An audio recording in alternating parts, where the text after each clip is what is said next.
Okay. Alrighty. Welcome back in, everybody. Okay.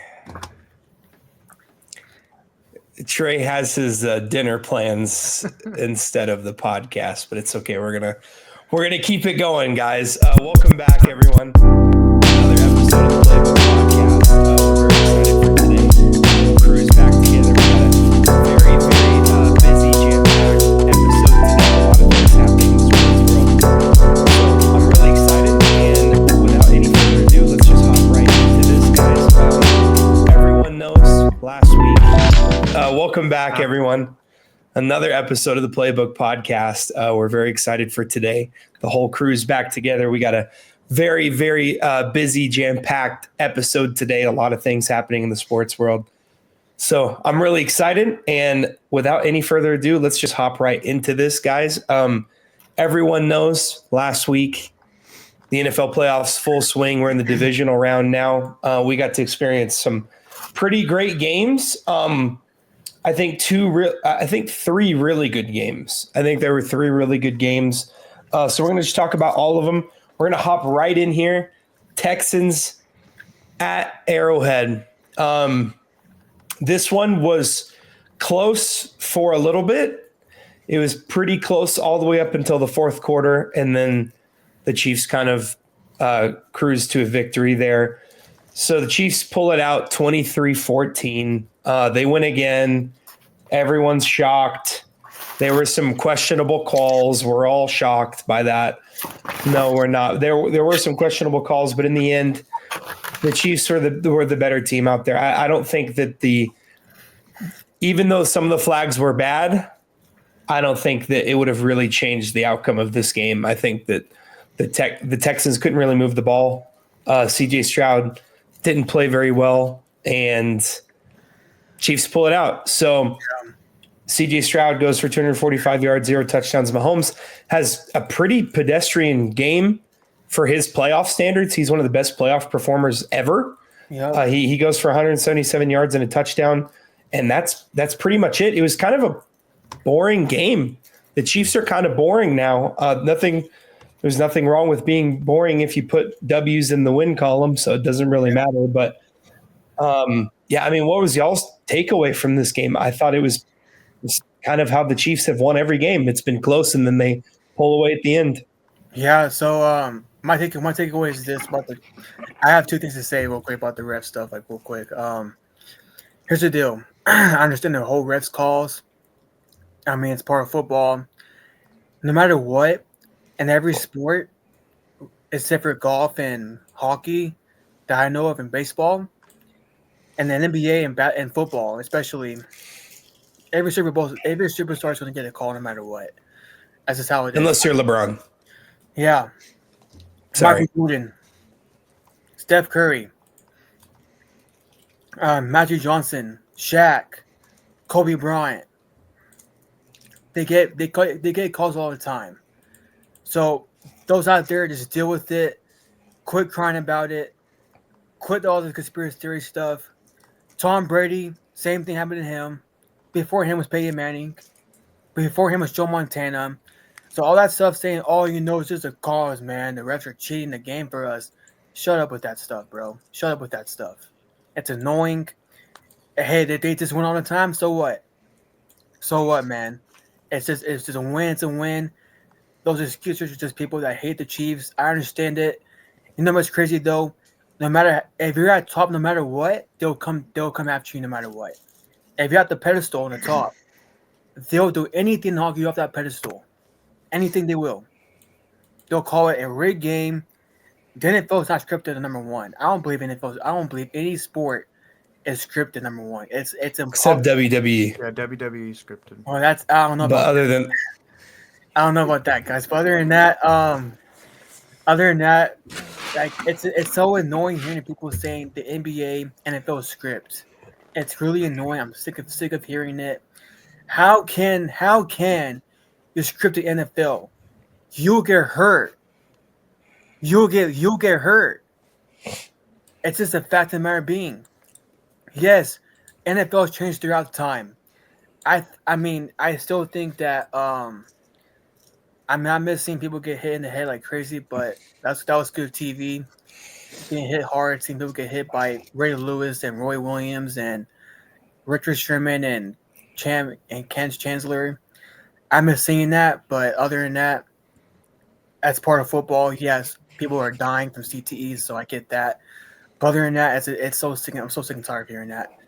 That's number one. Number two is this. Talk to somebody on today on my profession about this stuff, and we went to stats. So the only team this team reminds me a little bit of the 19 Patriots when they beat the Rams in the Super Bowl. That time, Tom Brady was lost in every category. The whole offense was terrible that year, and they turned out to win. So, I'm surprised by that. That's all I gotta say about the game. Yeah. No, I agree. No matter what sport you're in, no matter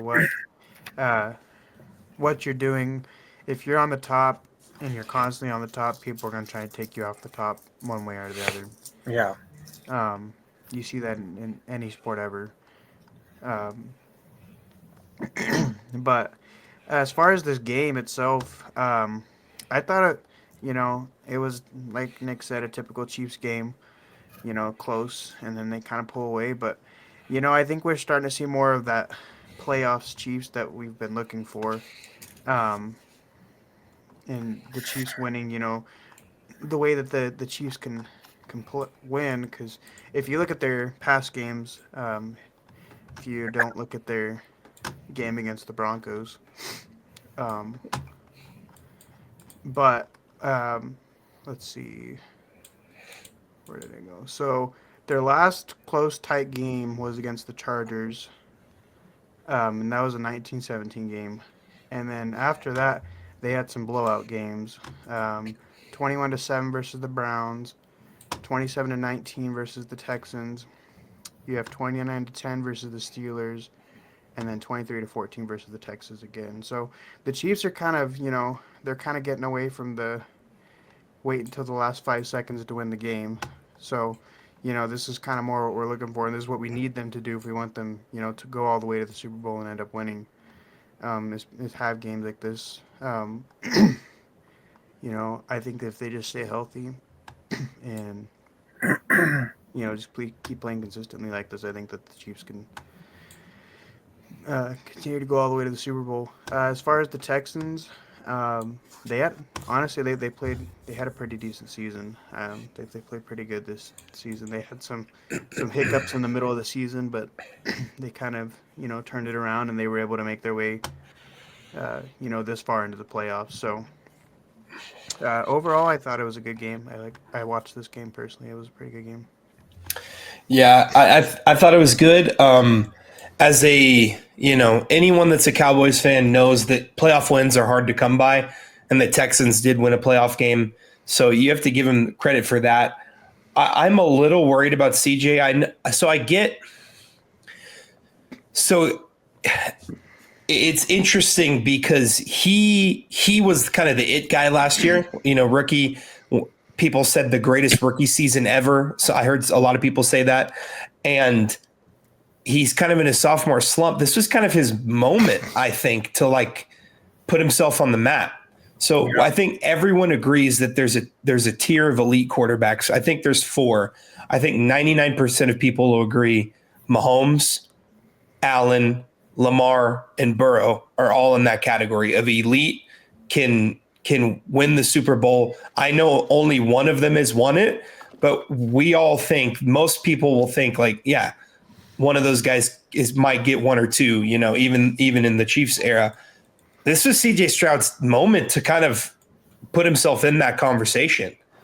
And I know Tank Dell is out. I know Stephon Diggs is out, but I saw Tom Brady win Super Bowls with Julian Edelman, and Julian Edelman's a fantastic football player, but no one thinks he's on the level of a physical specimen like Nico Collins. And really, we've seen Brady do it. We saw Mahomes win a Super Bowl with Juju Smith-Schuster. And we're seeing Josh Allen now go to a Super Bowl with way less offensive talent than he had previously, or not a Super Bowl, an AFC title game with a lot less talent than he used to have. And it's just like, this was his moment. So I'm a little disappointed in him, in his play. Yeah. He got sacked 8 times. That Chiefs pass rush was vicious. George Karlaftis had 3 by himself. So I get he didn't have a lot of time to throw. I get that O-line struggled, especially, obviously in this game. But, man, I really would have liked to see him at least do something. At least say, hey, guys, I'm here too. Don't forget about me when you're talking about elite quarterbacks. But for now, he just seems to be another one of the great young quarterbacks that, is just in the Mahomes era. No one outside of Joe Burrow has been able to beat this guy in the playoffs, not named Tom Brady.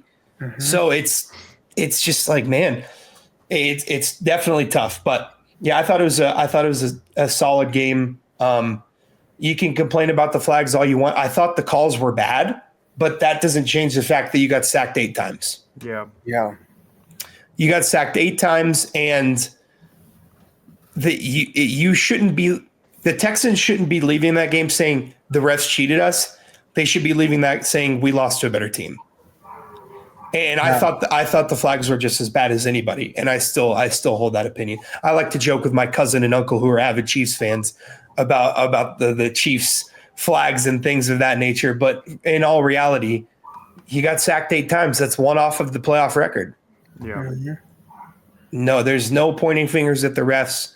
Point fingers at if anyone point fingers at yourself, CJ, maybe I should have gotten the ball out quicker. And I know he didn't say anything. I know Will Anderson said, and I think Will Anderson's awesome. So I was kind of disappointed when he said this. He's like, we knew coming into this that we were going to be battling the Chiefs too. I don't really like to hear that. Or the refs too is what he said. We've been battling the refs too. I don't like to hear that, but he's a young kid and he's a stud. So I guess I'll let it slide for now. But so we're going to move on here. We're going to move on to easily the biggest upset of the week, I think. Wow. And a lot of people, a lot of smart people had the team that lost going to the Super Bowl. A lot of smart people. Going into this game, I was 99% sure the Lions were going to lose. And I kind of had to hold it because I picked the Lions to go to the Super Bowl. We know injuries happen. This secondary was depleted and destroyed, but man, the Commanders pulling out the massive upset, winning 45-31. This was a welcome to the NFL moment for Jaden Daniels. He goes for 299 yards, 2 touchdowns, 122 passer rating. He adds another 51 yards on the ground. I was kind of in shell shock for a solid day or 2 days after this game, thinking about how wrong I was about Jaden Daniels and how good this kid is. So, I mean, what were y'all's? Was this more of a Jaden Daniels Commanders thing for y'all, or was this more of the Lions being depleted? Jaden Daniels in the Commanders. Here's why though. The last time that this team went to the championship game was 91. That was like 30 plus, that was like 30 plus years ago. Cowboys take Cowboys. You sure got Dan Quinn, man. Should have kept them, but you know what? I'm not gonna go there yet. Not yet. We'll talk about the Cowboys in a bit. Yeah, but Jaden Daniels is a baller. I watched this game. He's so good, man. It was a great game, man. It was that might have been Jared Goff's worst game in the NFL I've seen in my life. That was so bad. And Jaden Daniels, man, congrats to you, bro. I'm proud. That's awesome, man. I've never imagined the Possums being in the championship game. Never imagined it in my lifetime. Yeah. I mean, y'all had hope with RG3, but he got hurt. Yep. But other than that, this guy Jaden Daniels is a baller. I think he's the second best quarterback in the NFC. I think Matthew Stafford's still better than him in my opinion, even though he's out of the playoffs. But I think Jaden Daniels is top 2 quarterback in the NFC overall. I think that's no question. Yeah, for sure. For sure. Yeah. I was, I was with Nick. We talked about this early on in the season, how we had the Lions going, all the way. Mhm. And I feel like I I feel like it's a little bit of both of the Lions being depleted, Mhm. but I think it's more of Jaden Daniels, just being really good. Um, Yeah. I think the game may have been a little closer if the Lions weren't depleted. But I still think they would have. I still think the Commanders would have won this game. Um, but I mean, Jaden Daniels, we were at the beginning of the season. We were talking about how he was in contention, for you know to go uh, real far in the season, and then in the middle of the season, he kind of just had that slump where he just couldn't find it, and and then he just came back and just started playing really good. Mhm. So, I mean, yeah, I agree. He's got to be the second best right now. Um, but yeah, no, I was definitely shocked after watching this game. I Yeah. I definitely did not see that happening, and it did. So, but Mhm. congratulations to the Commanders and Jaden Daniels. Let's see if they can take it all the way, though. Yeah. I mean, the what Jaden Daniels, Dan Quinn, Cliff Kingsbury, a lot of guys deserve credit for this massive turnaround. Mm-hmm. I'm pulling up here the amount of times the Redskins have made. So Trey was saying the 91-92 season, guys, that's the last time we saw at the time the Redskins, now Commanders, in the NFC title game. This was a worse drought than the Dallas Cowboys. This drought was insane. This team was awful last year. There's a lot of I guess, there's a lot of reasons that this team turned around. Jaden Yeah. Daniels, obviously. Mm-hmm. Cliff Kingsbury has been unbelievable in this offense, and he's offensive coordinator. Dan Quinn has been a leader of men. He has that defense playing as best as they possibly can. And well, I want to look here. So Aiden Hutchinson got hurt in week 6 against the Cowboys. Okay, this is kind of when the Lions just kind of their defense, a lot of injuries, things of that nature. But look at this. So they rocked the Cowboys because the Cowboys stink. They beat the Vikings, who were a good team this year. They won 15 games or 14 games. They beat the Titans, blow them out. They beat the Packers, another team that made the playoffs. They beat the Texans, a team that won a playoff game. They destroy the Jags. They beat the Colts. They beat the Bears. They beat the Packers again. And they lose to the Bills by 6 in a close shootout, 42-48. They beat the Bears, they beat the Niners, and they beat the Vikings again. It's not like Jaden Daniels went in there and bullied somebody who's been bullied all year. Even with their defensive issues and injuries, they've still been winning. They only lost one game before this. It was to Josh freaking Allen. Like, it's not like they're a horrible team.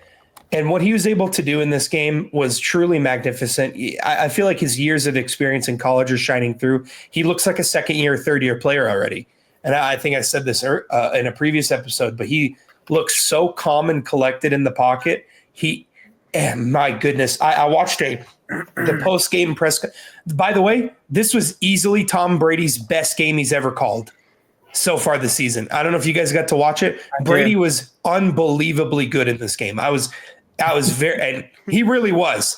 He was kind of bad at the beginning of the year, and a new profession. It took time, but he's learning. He really has come into his own, and I was very impressed with the game he called. But afterwards, he was talking to Jaden Daniels, asking him how he prepares.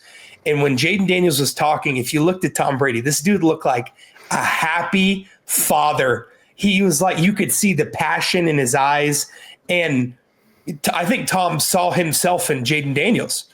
I'm not saying that Jaden Daniels is going to be as good as Tom Brady, but I'm saying that competitiveness, that discipline, that diligence he sees in Jaden Daniels, and that shows in Jaden Daniels' play, the way he prepares, the way he can read defenses. And I recommend you guys looking that up. Just look up Tom Brady interviews Jaden Daniels after the or NFC divisional game. It's really, really fun to watch because Brady just looks like he wants to go out there and play. He looks so fired up. So that was really cool to see. He might. Who knows? Who knows? It's really cool to see. It's really cool to see because as an NBA guy, I have to hear old heads and old, people from previous generations bash this generation of basketball and talk trash on it and say how bad it is. And I got to hear Shaq and Charles Barkley on Inside the NBA bash everyone. And it's just really cool to see Tom Brady, who's, has played for so long and part of a different generation, look so happy and so grateful for the current generation. So that was just really cool to see. I was really pleased by that. Yeah, I agree with you about that. I like to see that a lot. My problem with the old generation about all sports is that they can't appreciate it. And like I'm gonna be real. In media, I'm part of media now. We three of us are basically. No matter what, I know we're not on ESPN or FS1 or NBC Sports or Sirius XM, but we're in media, and I hate how the old media bashes new media no matter what. They can't give credit to any NBA player, any NFL player. Mm-hmm. Few NFL players I know, there's a few of them, not a lot, that bash old and that bash new NFL. There's only I think one of them Skip, Keyshawn Johnson, and LaShawn McCoy. Like, bro, seeing Tom Brady call the game like that. I watched an interview, by the way, with Tom Brady, Jaden Daniels. Mm-hmm. But I hate how we bash the new generation of sports. It's so annoying. I hate it. And I think that when we get big in this business, I'm gonna call them all out. Yeah. Yeah. It was just really cool to see that, to see the greatest of all time look so like happy. And I feel like he saw himself in Jaden Daniels, like I was saying before. And man, I in the last couple weeks have just become a fan of this guy, Jaden Daniels. He is so good. And I know I'm a Cowboys fan, so it's like, well, that's like a divisional rival. Guys, the Commanders/Redskins have stunk my entire life. Mm-hmm. They've been horrible. There was 1 year where they had RG3 when he was a rookie, and he immediately got hurt. I have no ill will towards them because they stunk. And when Kirk Cousins was on there, the Cowboys always whooped them. It's just like I have no animosity towards them. So it's been really fun to root for Jaden Daniels. He's been unbelievable this year, this playoffs. He's been the best quarterback in the playoffs so far, by far. So that's been really fun to watch. But we're going to move on to a game that I just really hated to see. The Rams versus the Eagles. We all picked. Man, this was unlucky. Rams lose 22-28. I have 2 words about this game, and I literally only have 2 words. What are they? Saquon Barkley. Oh yeah, I agree. Yeah, that's it. Jalen Hurts is terrible, dude. This guy he put up a donut. I mean, he had a similar amount of passes as we do right now.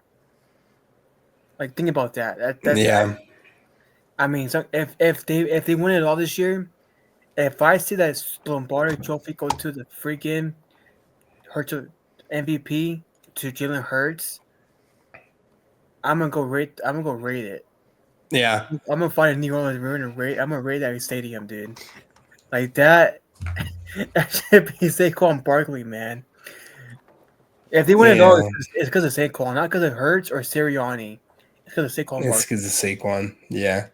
But he's the best player on the team by far. I mean, it's not even really close. Saquon Barkley and Jalen Carter kind of did that sack on the last play by Jalen Carter, or the last drive of the Rams, and then Saquon Barkley just. I mean, I don't really have I don't have anything else to say. Yeah. I don't think there's any reason for us to sit here and try to analyze this game when Saquon Barkley goes for 26 carries, 205 yards, 8 yards a clip on 2 touchdowns. Yep. That's the game right there. They don't win without him. They don't win without him. They aren't in this spot without him. What he's doing right now is very Ashton Genty, like just kind of putting this team on the back. I mean, Jalen Hurts has had to do nothing. Yeah.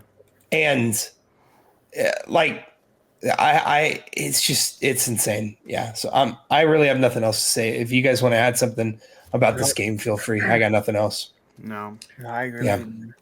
Saquon Barkley. Yep. Saquon Barkley. It was snowing and hard to throw the ball in snow. And what they do, gave it to the best back in the NFL. So, and it worked. Yep. And it worked. So I guess we'll just move on to a game that we probably have a lot to talk about. Ravens at Bills. Another close game, 27-25. This game ended on a tragic Mark Andrews 2-point conversion drop, but I picked the Bills. I was not shocked when the Bills won. No. They were in total control. Josh Allen didn't put up big stats. He had 2 touchdowns running, and he didn't turn the ball over. Lamar turned the ball over twice, and that was kind of the game. Mm-hmm. Lamar threw a horrible pick. I mean, it was just awful, and I'm not being a hater. He also fumbled too. Yeah, the fumble was bad as well. The fumble led to a touchdown because it put them in a seriously bad spot on the field. But the interception is bad. I'm not even being a hater. Watch Lamar's post-game presser. He was saying that was horrible. I don't know what I was like. He made a horrible pass, and Josh Allen didn't turn the ball over. Lamar did. The Bills did pretty good holding Derrick Henry. But again, the Ravens do this thing every year where they finally show like they have an identity of running the football, and the Ravens looked unstoppable in their last game. And that read option, the Steelers couldn't do anything about the read option between Lamar and Derrick Henry. And then the game when it's cold and snowy, Derrick Henry gets 16 carries. What the heck? I don't get it. I don't get it. I don't understand. I know they were down 21-10 at halftime.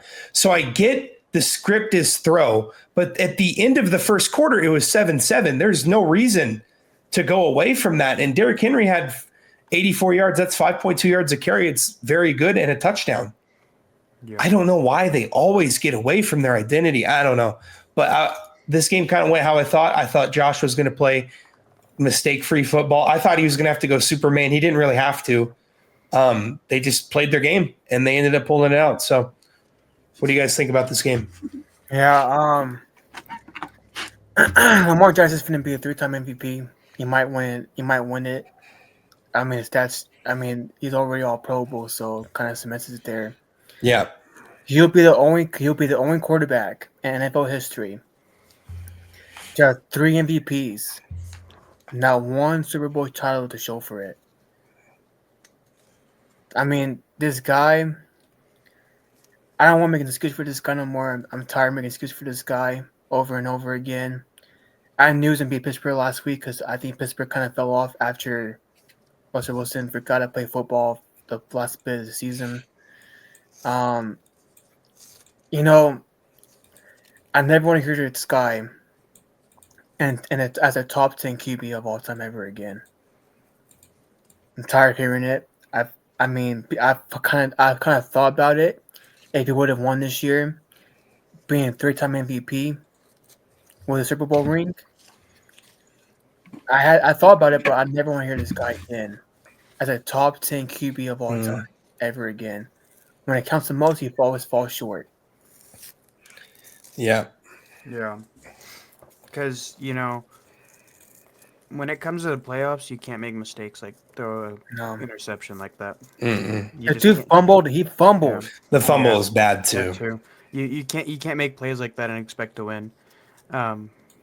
You make little mistakes like that, and it's just not. It's an automatic loss almost. Because when you're playing in the playoffs, you're playing with the teams who've played the best the entire season who Mm-hmm. who have earned their spot here. Um, so you can't throw an interception like that. You can't fumble the ball because doing that in tight with really tight teams like this, it doesn't do any good for you. Mm-hmm. I do like though, Lamar. He didn't place the blame on anybody else. Mm-mm. He took the blame for it. Hmm. Um, Obviously there was other factors to them losing, but he didn't go and call everybody out and tell everybody that it wasn't his fault. So that was big for him.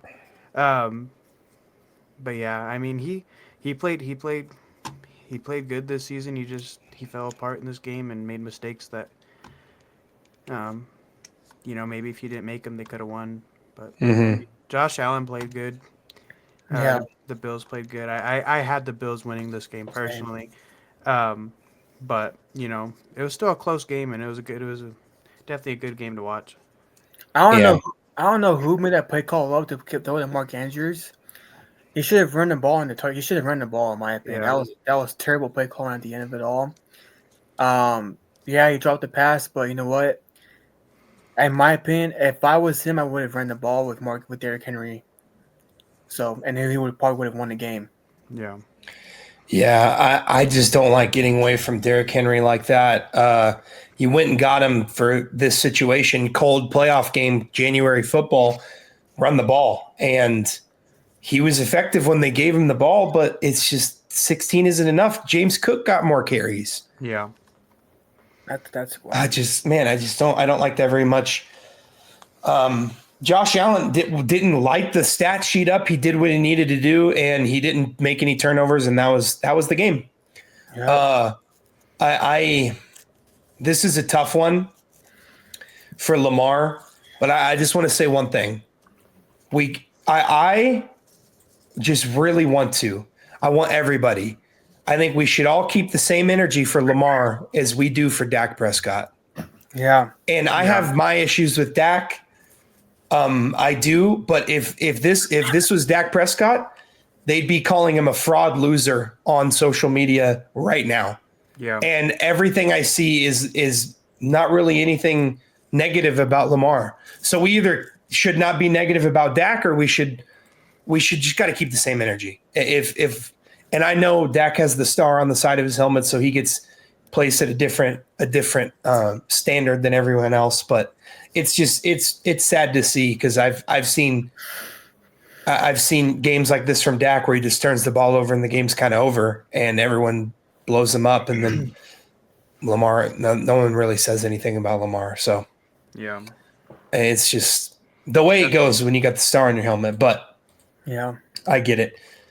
But it was a good game, very close. Guys, if Mark Andrews caught that ball, they might have still lost. There was like a minute 30, and the Bills had 2 timeouts. You gonna tell me Josh Allen's not going to get them in field goal range? Yeah, that's a good point. I find that hard to believe. When Superman puts the cape on, It's like it's it's tough to stop it, and he didn't really have to do that. They were up. He played with the lead very well. He made no mistakes, and yeah, that was the end of the game. So super excited for next week. I want to talk about the national championship game real quick. Then we'll circle back around to the NFL and make some predictions for the conference championship games. But shockingly, everyone so shocked. I was not shocked. Ohio State Buckeyes just here, man. I knew it was gonna happen.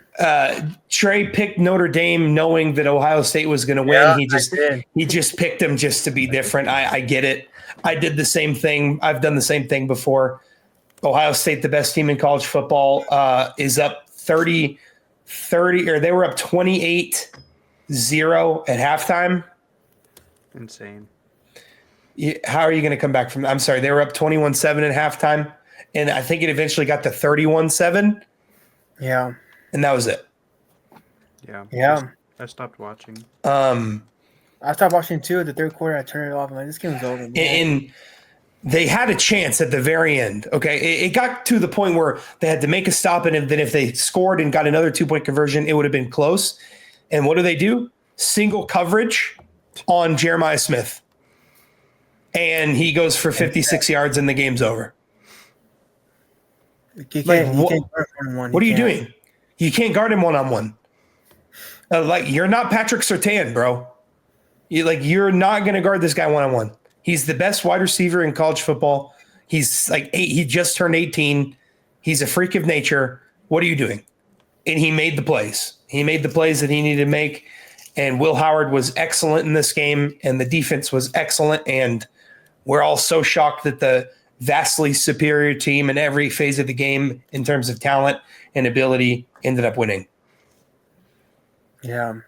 It's kind of a boring national championship, to be honest with you. Yeah. It was like Georgia versus TCU a couple years ago. Yeah, it's how it felt. I know Notre Dame made it close-ish by the 2 touchdowns in the third and fourth quarter, but it was never close. It was never a close game. Judkins and Henderson, that running back duo the Buckeyes have, just like, man, this was rough. This was really rough. I'm not very shocked by that. My goodness, the Lakers are going crazy right now. I got the Lakers on the other screen right now. They are going crazy. Notre Dame needed some of that. Yeah, I mean, I got nothing to say. I'm just very thankful that we didn't have to watch that nasty orange team. That's all I'm thankful for. Thank God. Thank where you. y'all at? Yeah. Where y'all Thank you. Texas fan? Where y'all at? What happened? You want to hear Amber Alert out there? Call the Amber Alert right now, man. They've been MIA since that loss. Yeah, I haven't seen anything. But It was crazy at the beginning of the season. All social media said I know people that are Texas fans. yeah, They're winning all this year. They're winning all this year. Yeah. Best team in college football. best college football program ever is what I read. You remember that one? Yeah. That is beyond blasphemy, dude. Yeah, that's pretty bad. I guess Bama football never played ever in college football, I guess. That's pretty bad. Yeah. That's So, yeah, it was Whoever said that, he's a musical pee in the cup. Then you get a drug test. That's true. And it was a boring national championship, but it beats watching Texas play. So I'm fine with it. Totally fine with it. Ohio State wins. Not surprising. So we'll jump back over. We just had to cover it. It was not much to say, but we'll go back to the NFL real quickly. We're going to make some conference championship game picks.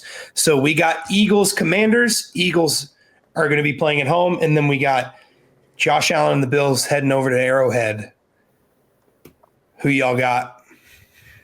Okay, so I got Eagles winning that game. Saquon Barkley's just the best player in football. But if Commanders win, I wouldn't be surprised because Sterling Hurst looks like he forgot how to play quarterback for some reason. And I want to hear about. Here's the deal. I want to hear about his knee concussion. You're on the field. You're playing the field. I saw Mahomes win on a sprained ankle. By the way, Yeah. I saw Tom Brady torn MCL. One shit, by the way. But you know what? No excuses. No excuses for Hurts. So I got him. You know what? I'm gonna go Commanders. Actually, forget that Eagles team. Whoa. Team. I'm tired of hearing. I mean, Saquon might run a $150 over them, but you know what? I think Jaden Daniels is a better quarterback overall than Hurts. But yeah, Commanders win that game. Now, AFC got Chiefs, man. Homeboy. Maybe go. I got him. Okay. Yeah. And by the way, Finna has 17 wins. Playoffs as the starter at age 29.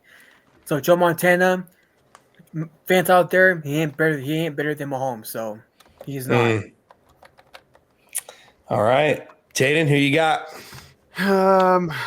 So in the Eagles Commanders game, I got to go with the Eagles personally. Jalen Hurts, he may be a bad quarterback, but I mean, Saquon Barkley won the game for them their last game, so it's definitely possible again. Even if he has another bad game, Jalen Hurts, but me personally, I gotta go with the Eagles. And then, I think I gotta go with the Chiefs versus the Bills. I think Josh Allen's gonna give the Chiefs a run for their money though, per usual. Who? Got Huh? who in the AFC? The Chiefs? Oh, okay. Yeah. But I still think that Josh Allen's gonna, he's gonna give them a run for their money, make them work for it a little bit. Yeah. Yeah, But yeah, I think it'd be cool to see a Chiefs Eagles Super Bowl again. again. Yeah. That'd kind of be my worst nightmare, but it's okay. So NFC, I thought about this really, really hard for about 3 seconds. I was like, give me that dog, Jaden Daniels. Give me Jaden Daniels. I'm a proponent that in the biggest games, go with the best quarterback. And I think the best quarterback on that field will be Jaden Daniels. I don't think it'll be close. Jalen Hurts has been struggling as of late, and then added on top of that, he injured his knee. So not only is he already not playing well in general, he can't really run as well anymore. So that plus, the Commanders kind of feel like a team of destiny right now. Everything's clicking for them. They have an incredible offense. I believe they're going to be able to do long, sustaining drives on that Eagles defense and tire them out. And I think that'll end up being. We saw Jaden win versus this Eagles team already. We've seen him beat him, and I believe he can do it again. And I believe he will. And I believe Dan Quinn will outcoach Nick Sirianni. And I believe that Cliff Kingsbury will have a good game plan. So I got the Commanders in that game. I think it's going to be a pretty high-scoring game, but I got the Commanders. So moving to the other side, I almost don't want to make a pick because I was thinking, I was like, should I try to reverse jinx the Chiefs by picking them? But then I remembered that you can't really jinx the Chiefs. It's not really happened before. So I don't really know what to do because what if I pick the Bills and jinx them? Man, I don't know. You know what I'm going to say? I'll say this. I'm not going to make a pick because I can't jinx the Bills and I can't reverse jinx the Chiefs. I want it to be a good game, and I want Josh Allen to prove that he deserves to be in the MVP conversation for as long as he's in his prime. And that's all I'm going to say. Yeah, I can take. That's all I'm going to say. I can see that happening. Yeah, that's all I'm going to say. But I got Commanders versus whoever wins in the AFC in the Super Bowl. So if Jaden Daniels makes it to the Super Bowl, guys, we're going to have some seriously uncomfortable conversations about a lot of quarterbacks. That's all I'm saying. So that's all I'm saying. So we're going to move to some news. There's a bunch of hires happening in the NFL and some NBA news as well. So the Dallas Cowboys met with a lot of people. They completed interviews with Kellen Moore, with Brian Schottenheimer, and they're meeting with Pete Carroll. Right now, the betting favorite, if you look at the favorites on Vegas, it's Brian Schottenheimer. Oh my God, dude. For those of you who don't know who Brian Schottenheimer is, I don't know what that is, to be honest. He's the Cowboys offensive coordinator right now. That really, really good Cowboys offense. I each week, this stupid team makes me more and more like at a loss for words. So Jerry Jones looked and saw that his team's rank on PFF, the offensive rank was 28th. There's 32 teams in the NFL, by the way, guys. He saw that and said, ooh, man, that's really good. Maybe I should make that guy the head coach.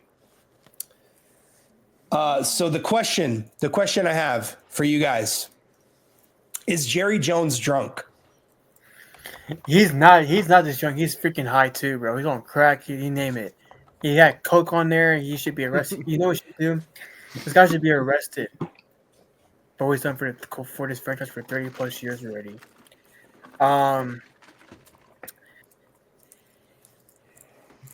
I know there's a documentary coming out on Jerry Jones soon on Netflix. I'm gonna watch it because I want to see what goes through this guy's mind.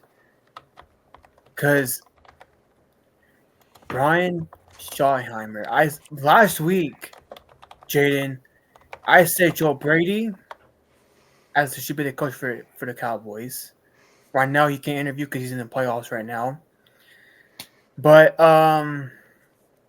he's beyond drunk, man. Probably as bad as his past administration in the office. That's how bad it is. This team is so bad. This guy is so out of it. He's gone senile, bro. Like, he's gone senile. So okay, just so you guys know, my picks for the Dallas Cowboys head coach. I wanted Bill Belichick, he's gone. I wanted Mike Vrabel, he's gone.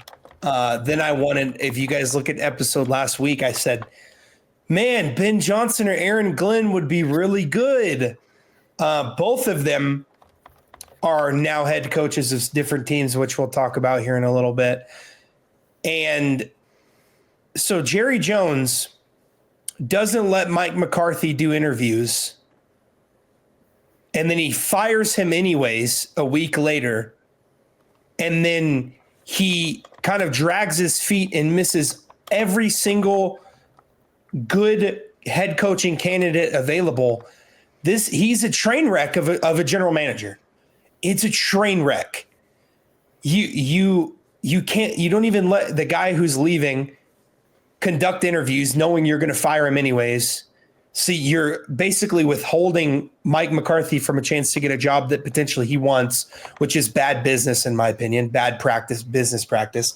And then you miss all the other good head coaches because you waited so long to fire a guy we all know is getting fired. It's a train wreck. I'm so sick and tired of talking about the train wreck that this organization is each week, but it just gets worse. The Bears are notoriously a bad franchise, and they hired Ben Johnson, who, by the way, guys, led the greatest offense we've ever seen with our own eyes. One of the best offenses we've ever seen, with Jared Goff as quarterback. It's not like he had Tom Brady or Patrick Mahomes or Dan Marino. I can't. I don't even know what to say. Okay, we should got look at Dan Quinn. Well, that was already he let him go. He let Dan Quinn go because of one bad playoff game versus the Packers when his guys didn't even look like they wanted to be there.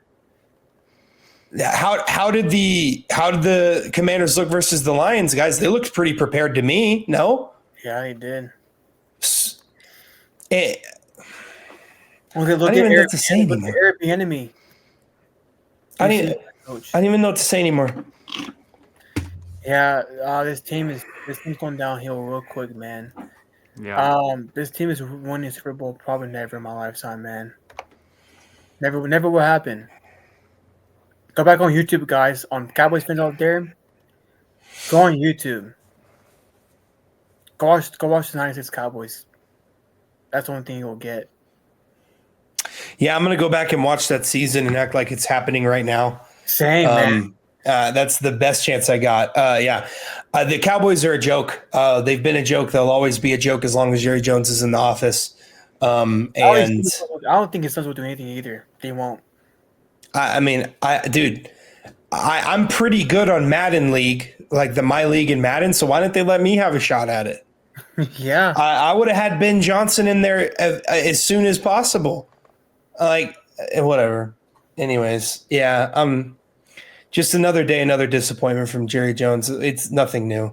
So we'll move over to the Bears. The Bears hire Ben Johnson, who was like one of the best candidates available, a younger guy, but he's kind of, one of the offensive gurus.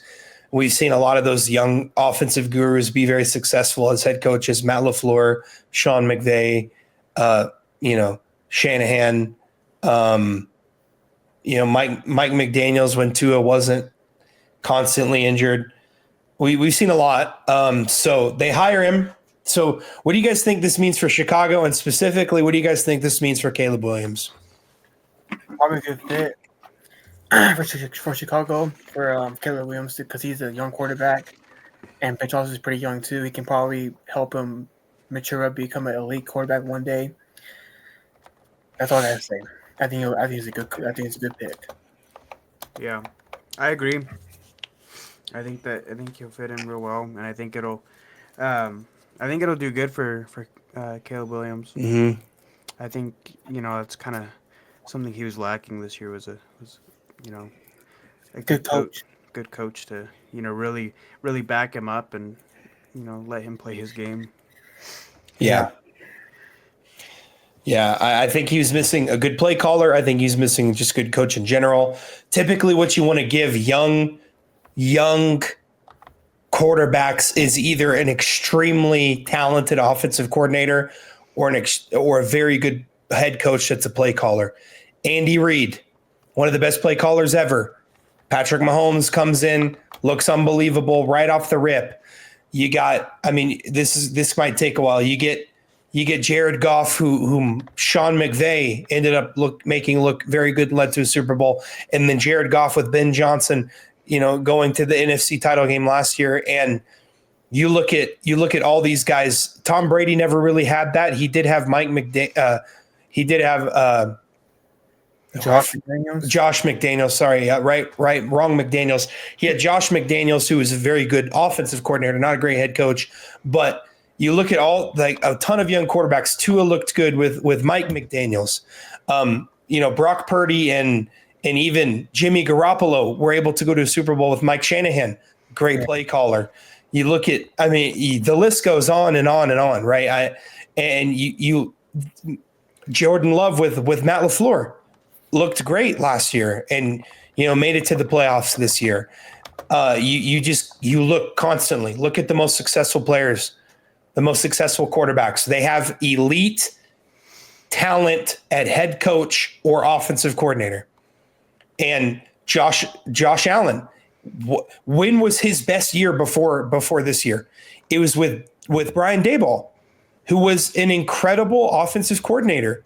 And now look at him with Joe Brady, who, by the way, guys, was offensive coordinator of the Joe Burrow LSU team when Joe Burrow threw for 60 touchdowns. So he's looked so good with both of those guys. Even if you have a defensive head coach, Jaden McDaniels, Dan Quinn's a defensive head coach, Cliff Kingsbury, who is apparently a different man now, who can just call every play possible in the right perfect situation each time. But that's what happens. This is really big for Caleb, in my opinion. It's big for the city of Chicago. It shows a progressive moving forward. We know the league's offensive now. We have this incredible talent at quarterback. Let's get him an incredible talent at head coach. Yeah. And that's what I think that's extremely good for Caleb. It's good for the city. He has weapons. They have another high pick. They can get another tackle. They got cap room. Yeah, it's definitely a bright future in Chicago. So moving over to another awful franchise who made, I think, a great pick. Aaron Glenn, the Lions defensive coordinator, goes to the Jets.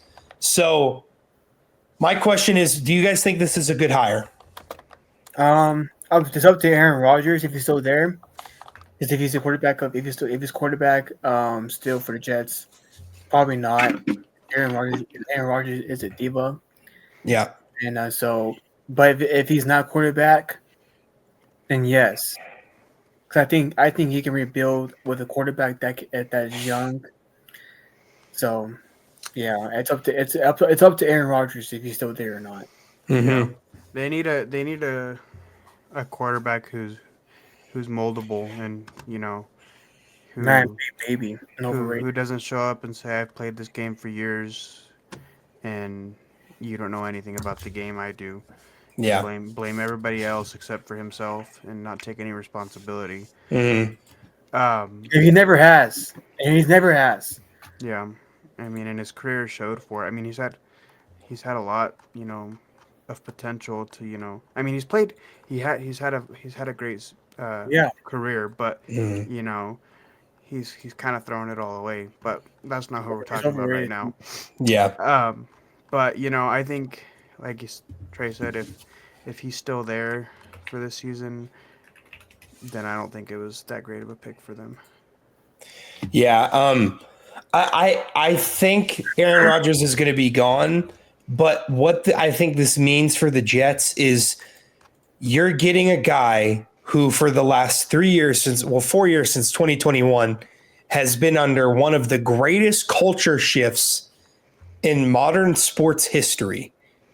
What Dan Campbell has done for the Lions. The Lions have been an utter disaster of a franchise for my entire life, for my dad's entire life, and for as long as the Lions have been a franchise, they've been a joke and trash. They had Matthew Stafford and Megatron, and they couldn't win a playoff game.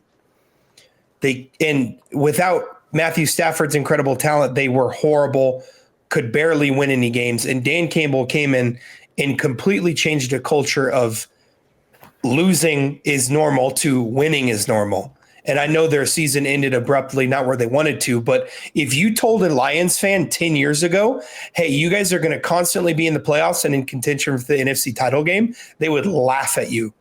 Yeah. Aaron Glenn was under that for 4 years. He's going to bring that, and he's very intense as well himself. He's going to bring that fire and that intensity that Dan Campbell has to the Jets. And that's what the Jets need is a culture shift.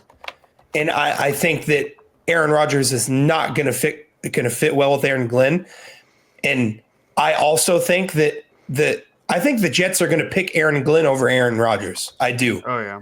The Jets seem done with Aaron Rodgers. And if he comes in there and says, well, Aaron Glenn is mean to me in practice, I want him gone, they're probably just going to cut Aaron Rodgers, like literally. Yeah. And I think that's what the Jets need. They need a guy with that intensity, with that fire, and with that passion.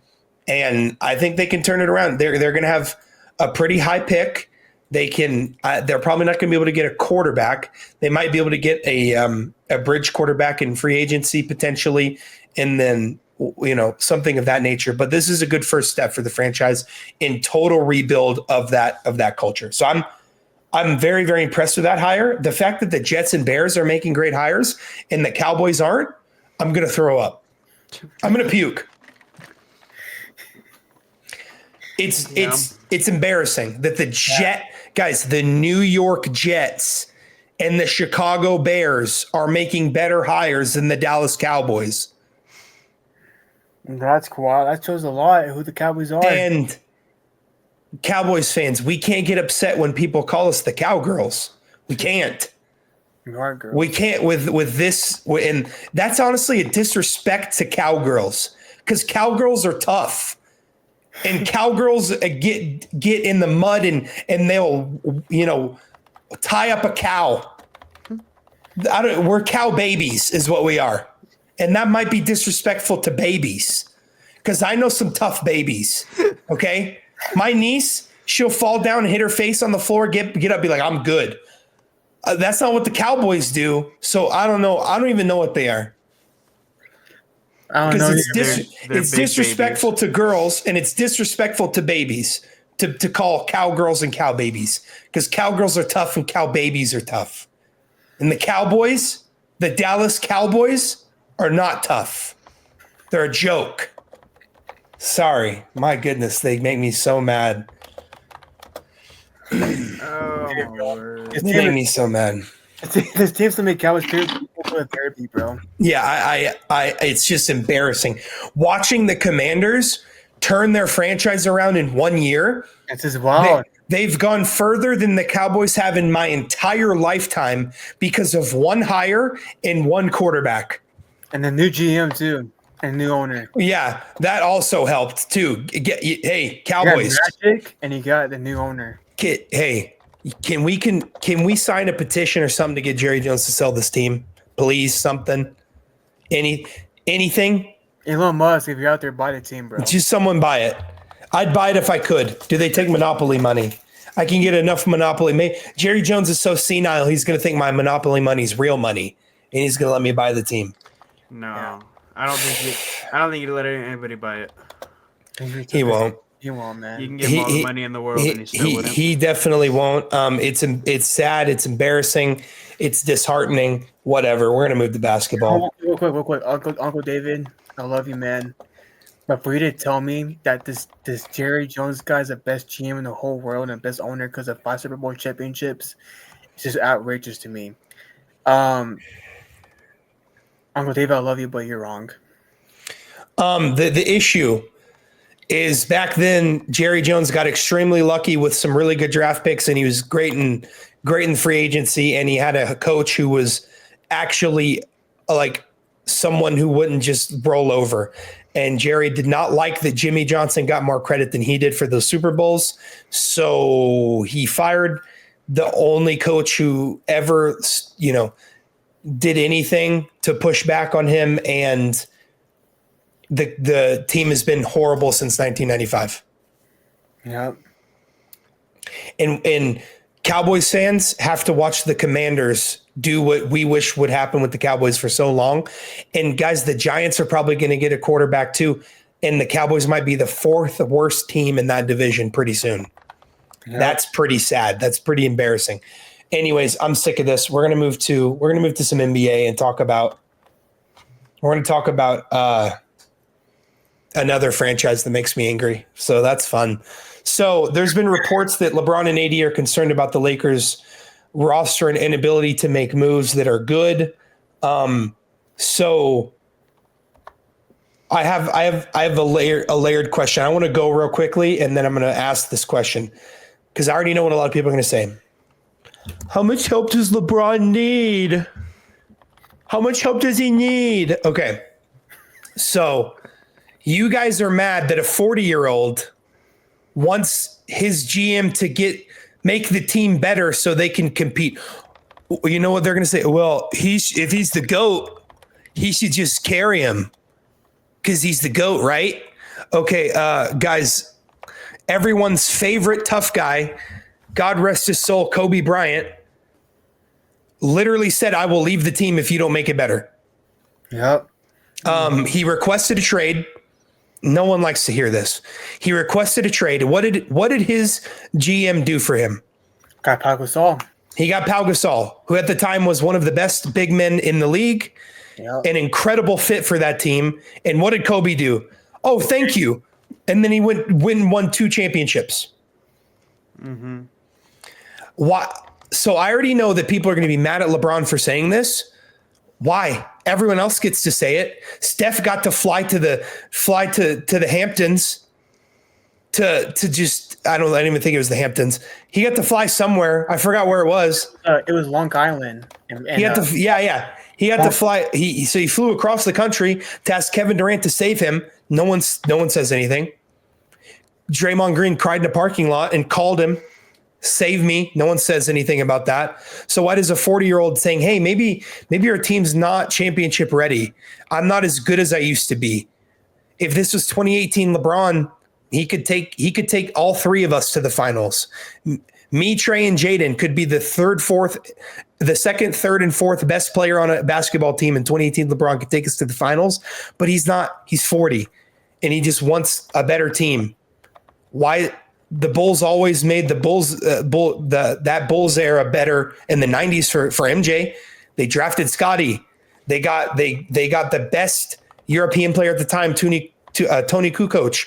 They got him Dennis Rodman, Ron Harper, all these incredible role players and great players at the time, all pros, all NBA teams like Dennis Rodman, defensive player of the year. Why is it so bad when LeBron does it? I don't understand.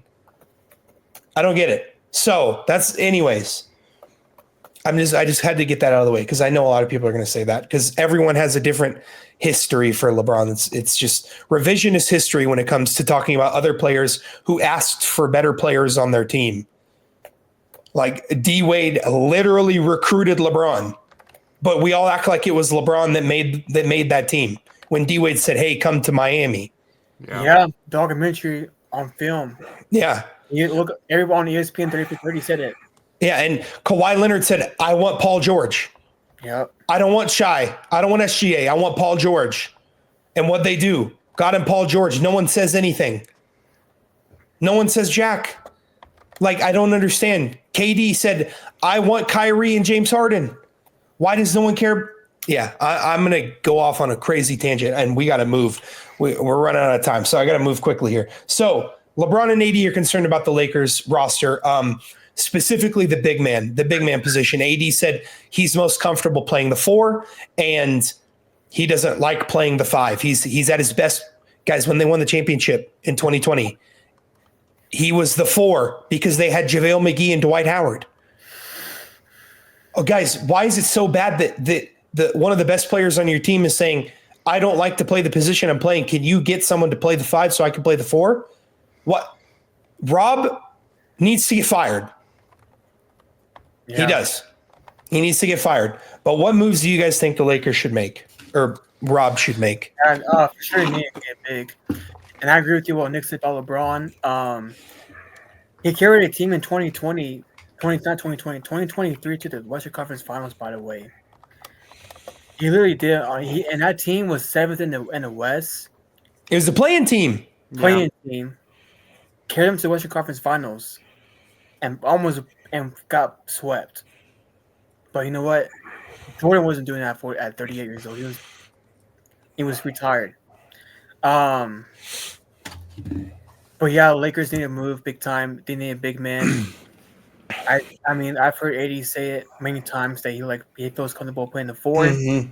I don't know why Rob keeps ignoring that. Dwight Howard is begging. Go get Dwight Howard back, bro. He's begging on the bench to LeBron. Please sign me back again. Mm-hmm. Go get Valanciunas from the Hornets. Mm-hmm. Go get a big that can help. Go get Miles Turner from the Pacers. Help the guy out.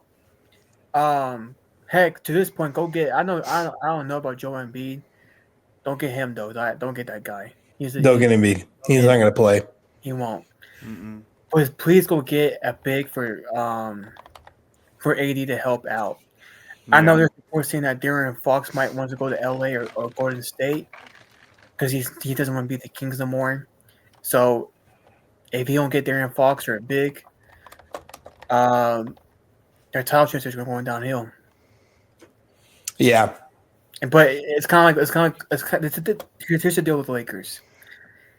They did the Kobe Bryant in his best NBA because they can be arrogant sometimes. They're very arrogant as an organization overall. Yeah.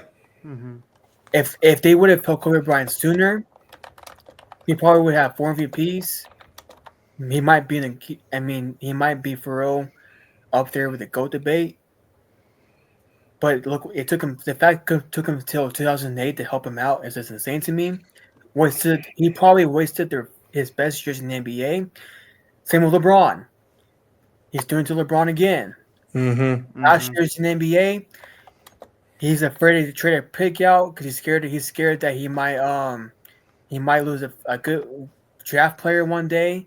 Mm-hmm. Bro, Rob Pelinka, Jeannie Buss, LeBron, live in the present, man. Yeah.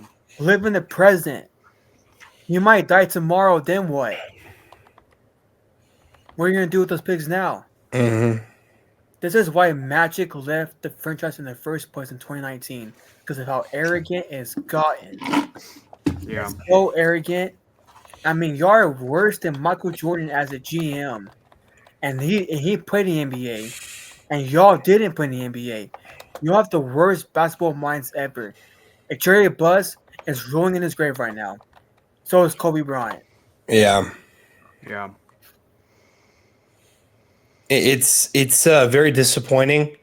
They think that there's still showtime. Guys, LeBron's been the only major free agent signing the Lakers have made since I can remember. You have AD though. Like AD was traded. Yeah. He wasn't even a free agent. He was traded because LeBron made this team not a joke anymore. Because after Kobe, they were a joke of a franchise. They couldn't make the playoffs. They couldn't do anything. They were garbage. Yeah. LeBron shows up. They win a ring within 2 years of him getting there. And I don't understand. Rob made a fantastic team around LeBron and AD in the 2020 season, and he refuses to do that same concept of a team. It makes no sense. And because of LeBron and AD's greatness, they're fifth in the West right now with like not a great roster. Look at what Sam Presti's done for the Thunder. We're going to talk about the Thunder in a little bit. They got shy.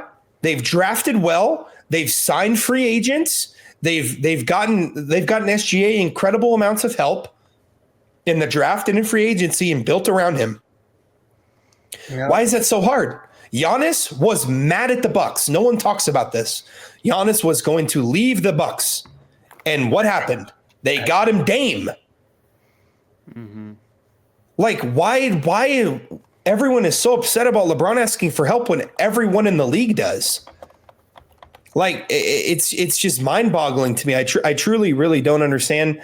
I don't get it. Every other superstar can ask for help and it's fine. But when LeBron does it, it's, LeBron needs so much help. No, LeBron just wants a team that like makes sense on paper. That's all he wants. That's literally it. Let AD, who by the way, Rob Pelinka is going to be the face of your franchise when LeBron is gone. Let him play the position he wants to. Mm-hmm. What are we doing? When LeBron retires. AD's not Shaq. Yeah, AD's not Kareem. He wants to play the 4. They made him put muscle on to play the 5, and he's not his body. He prefers to play the 4. He's more comfortable in his own skin when he's the weight that needs to be to play the 4 spot. It's ridiculous. Rob Pelinka is a joke. I'm done. I don't want to talk about bad franchise management anymore. Because that's Cowboys and Lakers back to back, man. And the Lakers are lucky enough that LeBron's the GOAT and was able to win a ring and keep them relevant at his old age, in his very old age. They're very lucky because the Cowboys don't have anyone that good to keep them relevant or good or like at least a contender. So, yeah. Enough of that. We're going to move to Jimmy Butler real quickly here is getting suspended again. This Jimmy Butler situation is very interesting, guys. It's really weird. It's really weird. Are the Heat just not trading him just to spite him? Like, are they just mad at him? I don't know. I know Pat Riley him got into it in the office one day. Yeah. I don't know why, but dude, I'm still sick and tired of Jimmy Butler and the news reports all the time. He's never showed up at all. All the time he was relevant, like really playing all games was the Bulls. And that's about it. This is so weird that he's being up there with suspended all the time, man. Like, dude, just leave, bro. Tell Pat Riley I'm done. Just go up to him, say, hey, Pat Riley, I'm done. I hate this organization. Just say that, bro. That's all you gotta say. Yeah. And I never want to hear him. This guy's not Jordan's son, so I never want to hear that ever again. Yeah. It's weird. I mean, like, it's strange. Just trade him. Let's just move on, Pat. Yeah, for real. Trade him to the Lakers for a second-round pick. You might want to go to LA. You never know. No, he said literally anywhere. And then he was like, actually, no. But, I mean, yeah, it's weird. It's weird. Yeah, I don't know. They need to figure it out. They do, because it's looming. Your best player can't just like, you don't know if he's going to be at work or not. Like, you can't do that. So anyways, we'll move on to some actual good team management. So the Thunder, the Oklahoma City Thunder, we really haven't talked about them a lot. This is for my boy Amish. So Amish, if you're watching, this is for you, man. He's a big Thunder guy. But the Thunder have kind of separated themselves in the West. They're clearly, they have the best record in the West. They've kind of separated themselves as the class in the West. So do you guys think that this is a year where they can win it all? I think so. I think SGA right now is MVP according to the NBA app, the NBA.com. Mm-hmm. I think he's better than Jokic this year. Oh, maybe last year too. I have to call a foul on it last year. I think last year SGA should have won it. But you know what? It is what it is. I think SGA is a bad bro, man. He's a bad man. I think he's up there as a top 5 NBA player right now. Maybe I might could say top 5 yet. Maybe like top 6 probably. Mhm. That's stacked. That team is really stacked. Dude, they're so good. They have so much talent. Yeah, Talent, man. Like, It's unbelievable. I mean, if they win it all, that would be big for Oklahoma City. Yeah, it would. Yeah. Huge for Oklahoma City. It would be so big. Right now, they are the best team in the NBA. Mhm. And it's not even close. Maybe up there with the Cavs, but that's about it. It's between the Cavs and the Thunder. Yeah. Yeah. Jaden, what do you think? Yeah, I think the same thing. I mean, they've been playing really good, but I don't know. They still got a little bit of work to do, but I think they could do pretty good. Yeah. I don't know if you guys know this. They have Philadelphia's draft pick. Oh, Yeah. Right now, Philly's pick, if the lottery falls, this is just all speculation on the lottery. So they have a 31% chance. Right now, that pick is number 7. They have a 31% chance for a top 4 pick and a 7.5% chance for the first overall pick. Guys, the Thunder could win the finals and then draft Cooper Flag. Dude, that'd be wild. that's crazy. They have a chance. We've seen 1% teams get the first overall pick. They have a 7% in the lottery. The top 2 teams have 14% chance for the first overall pick. It's not that they could, and the Philadelphia is gonna just keep losing because Embiid's not playing. They lost Jared McCain. They're gonna keep losing. This team could pull a Lakers and with Kareem and then draft Cooper Flag. That's crazy. I mean, yeah. It's possible. They also have the 23rd. Right now, it's the 21st over because they have the Clippers pick, which would be 21. So, dude, they are set up. They are truly set up. Sam Presti deserves every award possible for an executive. The job he's done with this team is incredible. They kind of got lucky on the SGA trade because I guarantee you, most of that Thunder organization didn't think they were getting an MVP candidate when they traded for SGA. I don't think anyone did. And they did, and they have picks galore for years to come. I think it was like 23 first-round picks in the next 5 years or something like that. Just for Kawhi Leonard and Paul George. Just the trades they made. And they could be drafting top 3. They could be drafting Cooper Flag. It's ridiculous to think about that if they get Cooper Flag. That would be insane. But yeah, very, very impressive what they've done. The fact that I don't get, I'm not the biggest SGA fan in general, but how in the world is Jokic still first on a lot of people's MVP ballads? I don't all of a sudden now nobody has voter fatigue. I watched them give MVPs to dudes who didn't deserve it for years instead of LeBron and Kobe because of voter fatigue. Kobe only won 1, LeBron won 4, and then I saw LeBron get snubbed of at least 3 or 4. Yep. Because of voter fatigue. Now all of a sudden they don't have fatigue with Jokic. Jokic can just win 7 in a row. It's ridiculous. Dude, if that happens, bro. I'm calling. What are we doing? Well, I could tell you why. I have. Everyone's going to say I'm just a hater, so I'm not going to say it. But say it. Okay, well, obviously, who's the NBA's golden boy? Michael Jordan. Michael Jordan. They didn't want LeBron to have more MVPs than Michael Jordan. Come on, man. They don't. They don't. They don't want him to tie. He's 1 away. He has 4. MJ had 5. They don't want him to tie. LeBron should legitimately have 7 or 8. Kobe should have at least 3. And Kobe got voter fatigued and didn't even win that many. LeBron's getting voter fatigue, but Jokic can have 50 of them. Who cares? Give them all to him. SGA's team is 36-8, guys. That's crazy. 36-8. He's the best player on that team. They lose when he's not there. Jokic's team is 4th in the West. They're currently, let me pull up their record here. They're 28-16. That's a good record. It's not 36-8. Where's Denver at? They're the 4 seed. Yeah, and that's insane. Whatever. Who cares? Who cares? The Thunder have separated themselves. They're extremely good. They could win it all. I do believe they could win it all. I'm glad I called him out last year on front Yeah. of him last year. Yeah. I would have done the same thing. The only issue I see the Thunder having is if they ran into the Bucks in the finals. I think the Bucks are in a severely bad matchup for them.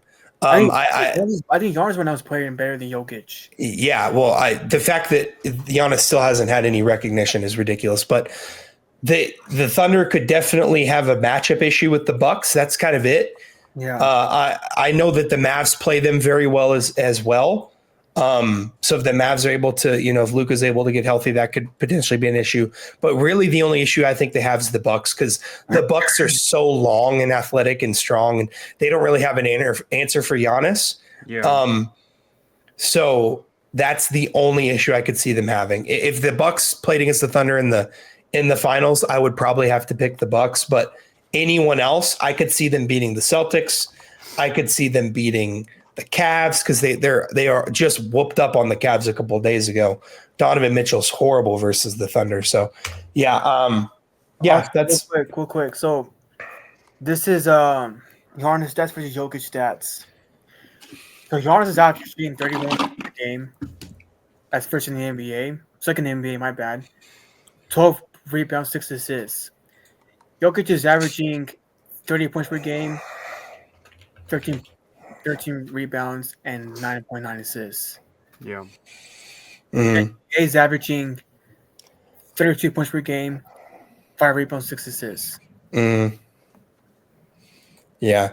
I think the Giannis should definitely be higher on people's. He's also an incredible defender. He's just a fantastic defender. Jokic can't defend anything. Yeah. And I get the plus minus and the rating, the offensive ratings when he's not on the floor. I get it all, but I just don't understand why there's no such thing as voter fatigue for Joel Embiid, but we had to see voter fatigue with LeBron for 10 years when he should have won. He hasn't won an MVP since he was 30. In his 30s, he hasn't won an MVP. Dang, that's wild. Mm-hmm. Wow. Some of his best years were in his 30s. 2018 snub. 2011, I think he was snubbed.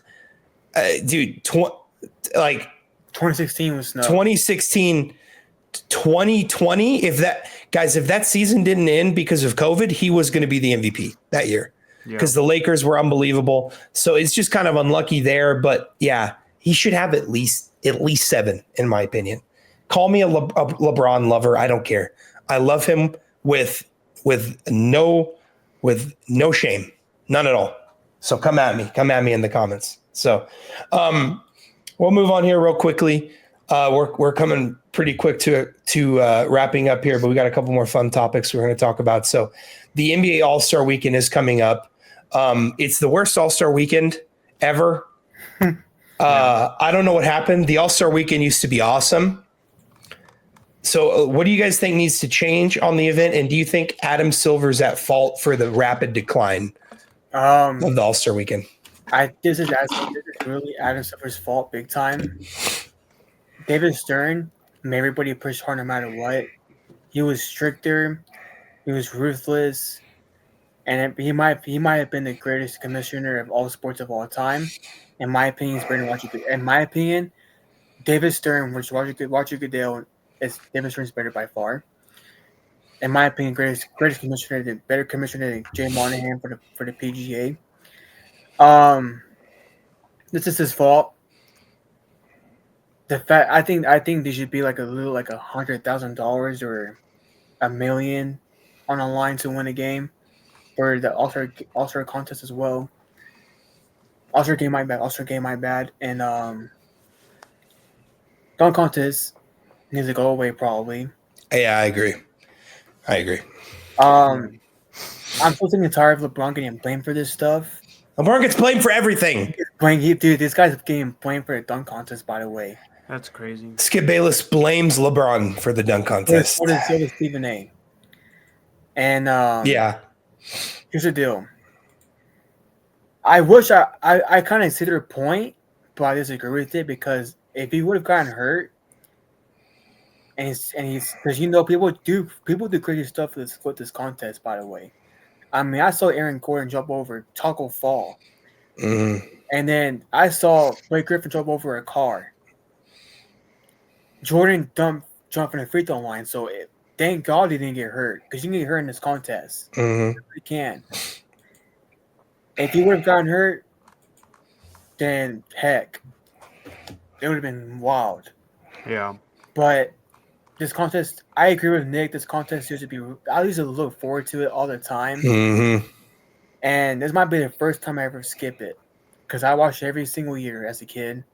I mean, I remember growing up watching Dwight Howard versus I forgot the guy's name, dude. I don't know his guy's name in 2008 that he played against. Forgot his name. It's like freaking. He's not in the NBA anymore, so not even relevant. But those times were so cool for me, and I think the best All-Star game since then was 2020 for Kobe because it did for Kobe Bryant. His death and all that stuff. So I get that. After that, it just fell off, man. 2022 was alright, but it just fell off big time. It's embarrassing. I mean, I don't know, man. It's just this is so bad. They need to get rid of it. Yeah. Jaden, what do you think? Yeah, I don't know. It's progressively just started going downhill. I mean, more of the same what you guys have been saying. You know, it's almost like it's the same thing every single year. Like it just gets very repetitive. You have a lot of the same people every single year, which I mean, like it's kind of like you get excited to see these things because it's they're flashy and they're exciting, but recently it's just become very repetitive, and you're like, okay, like there's no spice in it to make it like make you like want to watch it. Yeah, it's embarrassing, man. Yeah. So there's a lot of issues. Okay, so my first issue is there's a fundamental problem with the dunk contest, and I don't blame Adam Silver for this. I don't blame LeBron for this. Yeah, I blame nobody, because we've gotten to the point where we have seen almost every dunk physically possible at this point. Yeah. Unless someone's doing front flip dunks between their legs, we've seen it. Okay. If you've seen Jordan Killigan on Instagram and you see this guy dunking, he's a professional dunker. He's doing like 720 honey dip dunks.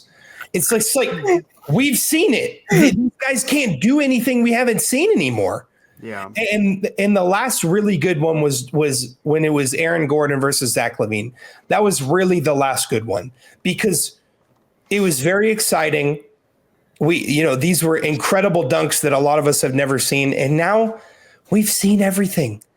And everyone kind of mails it in, and people can do a windmill and get a 50 now. It's not the same anymore. No one really cares about it. No, there's no stars because stars don't care about playing and doing it anymore because one, there's no reason to, and two, they're not going to be able to do any dunks that we've never seen before. So it's just get rid of the dunk contest. I hate to say it, just get rid of it. Unless you want to bring in professional dunkers that aren't a part of the NBA to do a side dunk contest, I'm fine with that because there's some incredible dunkers that have done that too. Yeah, and you can do that. I'm totally fine with that. That would be more exciting than watching Jimmy Bob Jelly Bob that I've never seen before in my life, who got drawn up from the G League to specifically do a dunk. And Mac McClunk do like dunks, and it's only cool because he's white. It's like I've seen people do this in rec league. Like it's not. And no one practices. People are throwing it off the side of the glass and missing it, and it's just like. It's just an embarrassing like show now because nobody is in it that like anyone actually cares about, and there is no dunk we haven't seen yet. So abolish the dunk contest. That's my first thing. I think the 3-point contest is fine. Yeah. because stars play in the 3-point contest because there's no chance of injury. We've seen Steph, we've seen Dame, we've seen Clay, we've seen D Book. Cat won it. Like we've seen, that's fine. The skills contest is fine. The big issue, one fix. They could do one thing. Nice shot by LeBron. Sorry, I'm really sidetracked over there. LeBron's cooking the Celtics, by the way. 40 years old, by the way. There's one thing they can do to fix it. And everyone will forget about everything, is make the All-Star game actually good like it used to be. Mm-hmm. How do you do that? Well, I don't know. Adam Silver's done a lot of goofy stuff. The NBA Cup, though, I love the NBA Cup. Those guys play hard during the NBA Cup. So Adam Silver knows how to make people play hard for a game that doesn't. Guys, the NBA Cup championship game doesn't count on your record. It's a game. It's an 83rd game that doesn't count. And Adam Silver's found a way to let Giannis played his heart out versus the Thunder. We saw LeBron last year play his heart out versus the Pacers. He's found a way to make these guys play for a game that truly doesn't matter because how much do they win? $100,000, I think it's $500,000 each. Yeah. You're right. That's nothing to superstars. LeBron makes $500,000 on the way to work, like in his car. He drives to, and when he gets to Staples for practice, he's already made $500,000. So that's not. So Adam Silver's found a way to do that. He can do that for the All-Star game. I don't know. Maybe you get him an all expenses paid trip, a cruise or something. I don't know, dude. I don't know anything. Give the team a Rolex. Yeah. Get them a Rolex. Like the whole team gets new Rolexes. They get like free tacos. Like these guys are human too. They'll play hard for stuff. Also, they need to make it to where it's competitive. They also need to do. I think they need to do away with the LeBron, team Giannis, team whoever. They did. And that was a good move. East versus West. Give them an incentive. I don't care what it is. Just give them an incentive. If it's money, if it's a chance for a new car, I don't know. It's $1 billion industry. The NBA's worth billions. They can pay some money to make these guys actually want to play. They can. Yeah. And I've seen it, right? And that's the allure of the All-Star game, watching the best of the best play against each other. And it's cool and it's fun. And they have to do that again. So yeah, they need to mix it up somehow. Yeah. The Saturday stuff, none of that matters. You can abolish all of Saturday if you have to. I think another cool thing to do would be replace the dunk contest with the 3v3. That'd be cool. So teams of the all-star players in 3v3. So like LeBron, Steph, and KD versus Anthony Edwards, Devin Booker, and Jason Tatum. I'm watching that. That would be awesome. A 3v3.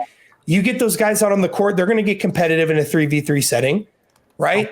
Do something off dribbles or one-on-one. Do king of bro. No one understands. But all I know is I've seen all these superstars play extremely hard in UCLA runs during the offseason or Black Ops runs at Chris Brickley's gym.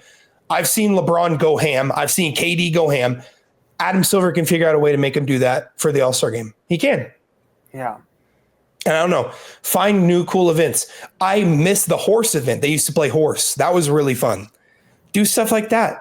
Make it fun. Make it alluring. Make it there was a mystique to the All-Star weekend. There used to be. Now it's a joke. But there used to be a mystique, right? So, yeah.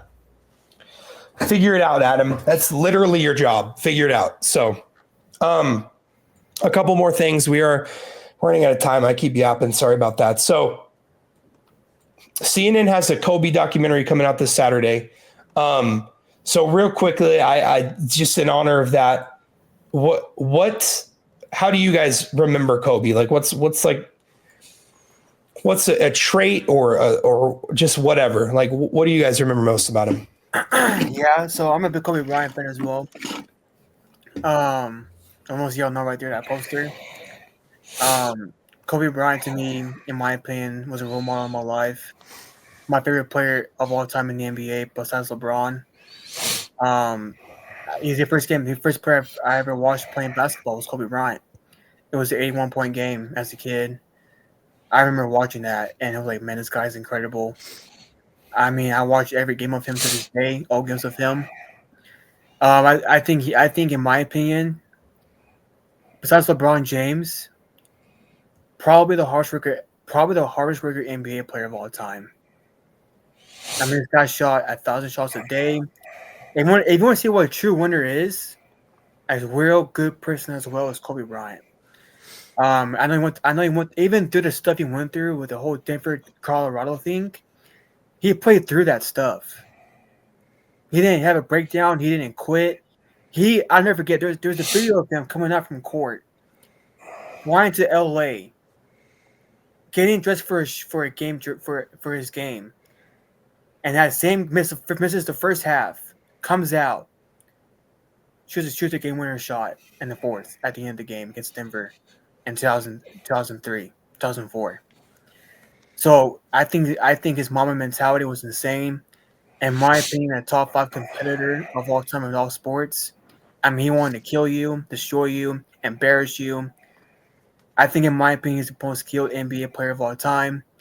The footwork was amazing of his. Probably better footwork than Jordan overall. I think yeah, he copied Jordan a little bit here and there, but he actually added things like the crossover. His ball handling was really good. Fun if you watch his own interviews of him, he's a basketball savant. He really was. So I know it's 5 years coming up for him. So, thinking about that family a lot with Vanessa, and I know her kids. I know his kids will. I don't know if the youngest will ever remember Kobe Bryant, but yeah, it's almost. I can't believe it's almost been 5 years since it happened. It's crazy. Yeah, that's wild.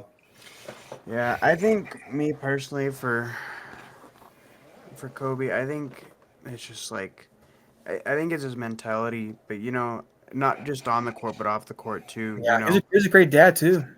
He in the game he'd go up against anybody and have no fear, and he didn't let anybody really get to him. He just always did his own thing, and off the court too. He worked on his game endlessly, day in and day out. So I just think it is crazy. I can't believe it's already almost 5 years. Yeah. Yeah, it's crazy to think about. Just his dedication, the work ethic, the hard work, and at the end of the day, we can say things about this player, things about that player that might sound disrespectful, or I don't think he's top 3 or this or that.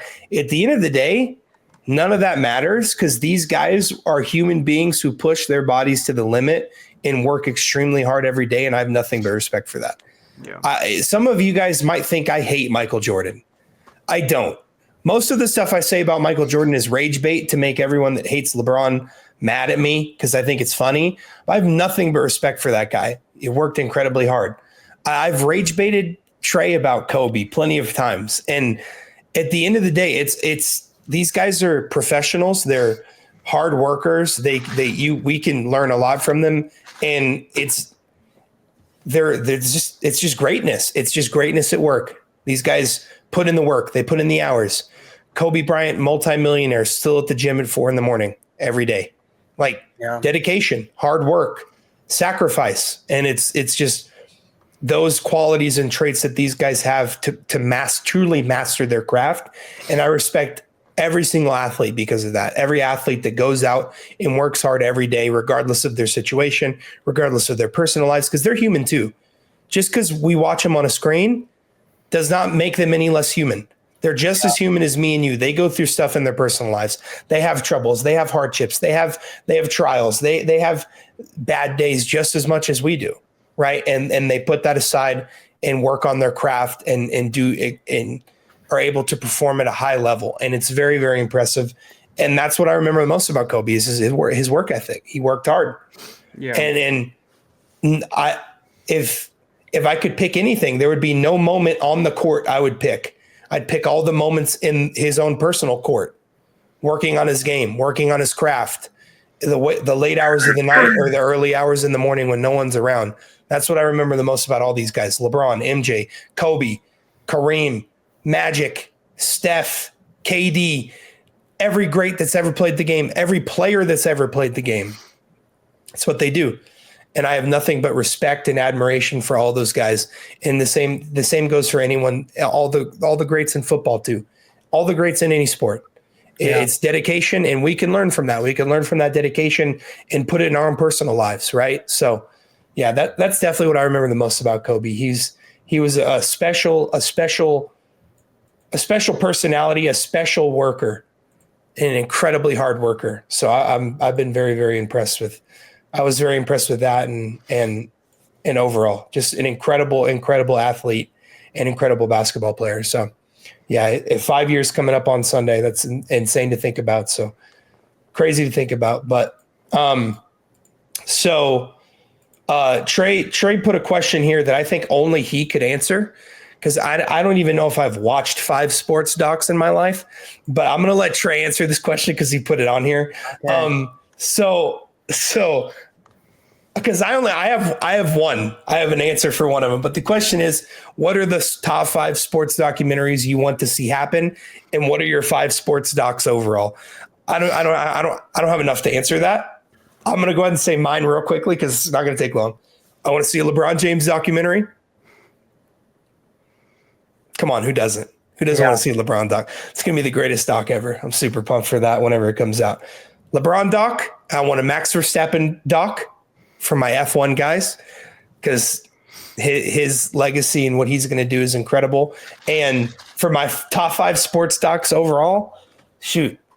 The Last Dance was incredible. Even though it was propaganda, it was still incredible.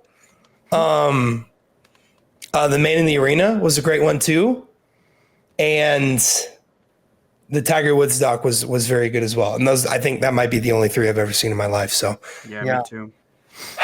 Well, okay, not the 5 I want to see. Number 1, LeBron, of course. Number 2, I want to see Stephen A. Smith's documentary of how his career was.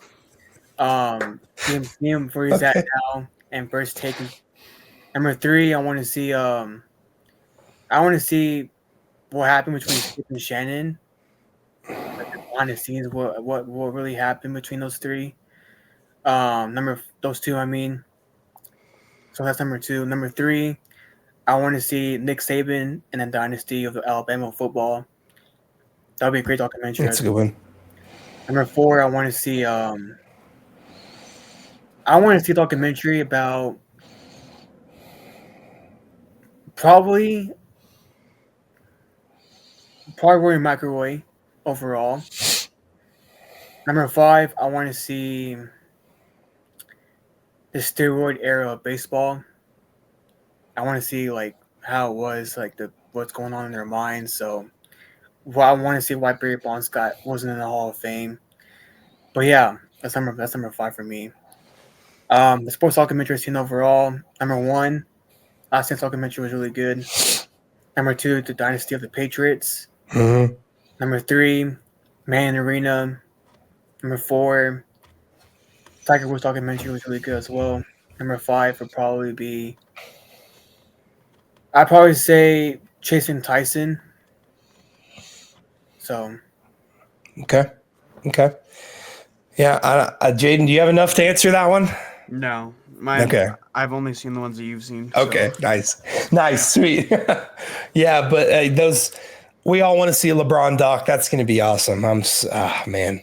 That's going to be great. So wrapping up here, guys, we got one more thing to talk about, because Scottie Pippen might be the dumbest person of all time. So not only does he change the answer to who his GOAT is every year, I've heard him say MJ, I've heard him say LeBron, I've heard him say MJ, LeBron. He changes it every year. Not only that, he had the audacity on the Patrick David podcast to say he's better than LeBron James. And you know what his answer was? I got 6. Okay, so he's flexing his team achievement. So I guess Bill Russell's the GOAT. So Okay. what is Scotty on? Okay, so here's the deal. Shannon Sharp said this on First Take on Monday. Tuesday, my bad, about this stuff. Shannon made a good point. I think after the documentary of the Bulls, him quitting on his team has a lot to do with his legacy, by the way. It has a lot to do with legacy. It affected it big time. Yes, is he a top 25 player of all time? Absolutely. I believe him and Jordan were up there as the best duo of all time in all sports.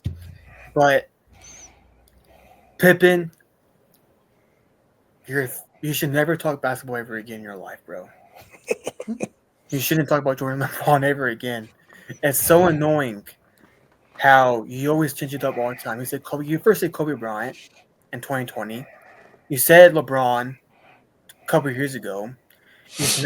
Now he's saying Jordan, and now saying you're the GOAT. He literally said he's the GOAT on his pod. And Patrick David looking at him like, bro, is this guy on drugs? By the way, Patrick David, good podcast. But that was beyond blasphemy of what Scotty said. He's on some Zaza, bro. He's on weed. Yeah. He needs to be investigated for that stuff. Yeah. It's probably his cornrows he has in his hair. Yeah. I mean, it's ridiculous. If you're gonna say you have 6 rings, and then you got the majority of those playing against someone you call the GOAT, someone Says a lot who he is. Yeah. He quit on his team twice, 3 times actually, 3 times. 97, quit on his team. He threw the ball out of bounds because he didn't want to get the last game of shot against Utah. Tony Kukoc sat out on the bench, and then 94, that same series, game 5, quit on his team. He didn't shoot the ball. He just said, "I'm done. I quit."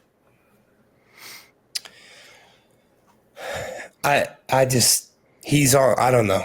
That's ridiculous. I can't even really respond to what that he's saying there. He's obviously just trying to get attention. And that's pretty obvious. So good on him because it worked because everyone's talking about it. So good on him. He got the attention he wanted, but now everyone thinks he's delusional. So yeah, guys, that wraps up our episode for today. Like we said, it was a very long one. We had a lot to talk about. Excited for this weekend. Got some conference championship games. NBA is ramping up, getting closer and closer to the playoffs as the midpoint of the season is now rapidly approaching. Really excited for the remainder of the NFL playoffs. Excited to see the NFL offseason. Excited to see the draft. I'm not excited to see who the Cowboys pick to be their head coach because I'm probably going to get very angry and lose brain cells, but it is what it is. So thank you guys so much for joining us. Remember to like, subscribe, comment, follow. You can't really follow on YouTube. Follow on Instagram. Follow the TikTok because TikTok's back. Follow that's all we have. That's it. That's it. Just Instagram, TikTok, YouTube. Just remember to follow those. Comment, subscribe. Commenting helps the algorithm. Liking helps the algorithm. We appreciate you guys for everything. And yeah, we will see you guys in the next one. Regularly scheduled episode next week. So be on the lookout for that. And be on the lookout for this episode. I don't know why I'm saying that like I'm talking to you live. So you're not even going to know what, never mind. I'm not even going to say that. This episode will be out when you watch it. When you watch it, that means it's out. So be excited for that, whenever that is. So thank you guys so much. You have a fantastic rest of your week, not weekend yet, and enjoy some football this weekend. We're excited. So we'll see you guys next time. Peace.